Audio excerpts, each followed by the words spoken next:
আমাকে সবাই জিজ্ঞেস করে তুমি বিটিএস কে এত ভালোবাসো কেন? কেন ভালোবাসি তাহলে শুনো। জিমিনকে যখন মারার জন্য হুমকি দিয়েছিল তখন জিমিনের মতো সেম ড্রেস পরেছিল যে, কারণ যারা জিমিনকে হুমকি দিয়েছিল তাদের দৃষ্টি যেন জিনের দিকে থাকে, জিমিনের যেন ক্ষতি না হয়। জেহাব বিটিএস ছেড়ে দিতে চেয়েছিল অনেক বেশি বাজে মন্তব্য পাওয়ায়, তাই জংকুক জেহাবের জন্য অনেক কান্না করেছিল। 13 বছর থাকতে জংকুক তার ঘর ছেড়ে এসেছিল, তাই নিজের মা বাবার মতো জংকুককে আগলে রেখেছিল জিন। এখন জংকুকের কাছে জিন তার প্রিয় মামা বার্ট।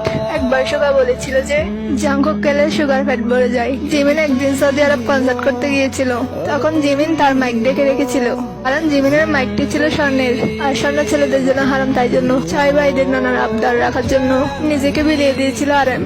একটি কনসার্টে মুসলিম আর্মিদের নামাজের জন্য তারা কনসার্ট অফ করে রেখেছিল, যেন তারা নামাজ পড়তে পারে আর তারা কোনো রাগ প্রকার না করে অপরকে আঁকলে রেখেছিল। এগুলো তো অনেক অল্প, তাদের নামে যদি বলতে চাই সারা বছর পার হয়ে যাবে, কিন্তু কথা শেষ হবে না।